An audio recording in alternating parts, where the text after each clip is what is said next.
Ms. Hazel Poa, I understand you have a clarification or want to respond to one. Thank you, Deputy Speaker. Yesterday, I understand that the Honourable Member Xie Yao Quan sought a couple of clarifications from me. First, with regards to my suggestion of a tax on unhealthy food, he asked for specifics, and also the second part is whether imposing such a tax adheres to the spirit of the white paper. Now, as to specifics of the tax, one specific example would be the sugar tax that exists in many countries and cities, including places like UK, France, India, Thailand, Malaysia, certain cities in USA. Is quite common.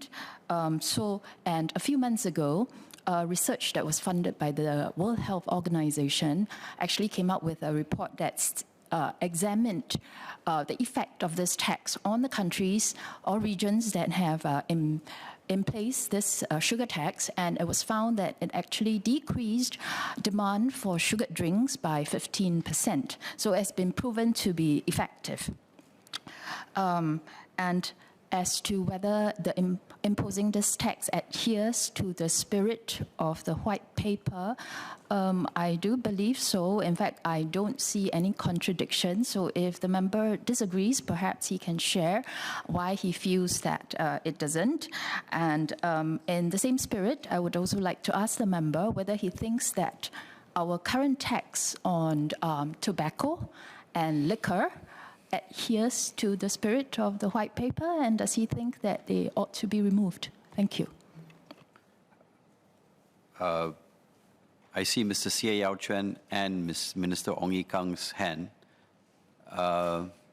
Minister Ong, and then perhaps Mr. Xie can decide whether he wants to respond thereafter. I thank Ms. Hazel Poa for her suggestion on the sugar tax.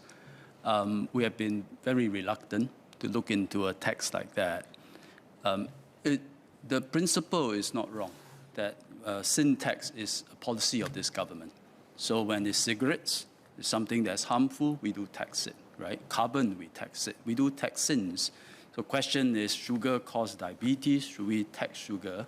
And the member, Ms. Hazel Poa, has suggested a sugar tax. I assume you extend it further, you can also tax salt, for example, or oil. We are reluctant to do this. First, it affects a lot of people. Yeah, sugar is commonly consumed by so many people, so you add costs.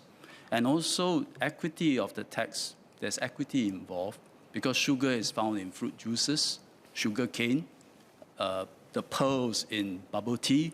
So you start to make such comparison, it's not going to be so easy. Yeah, and therefore, the implementation will be complicated, which is why for MOH, we decided, notwithstanding other countries have imposed sugar tax, we use labeling and regulation. And SBS Rahayu talked about the Nutri-Grade labeling.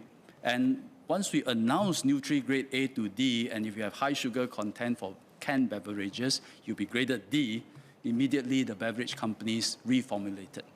And as a result, today, I don't have the data with me, but we are achieving a reduction in sugar consumption as effective as the UK, with labeling and without sugar tax.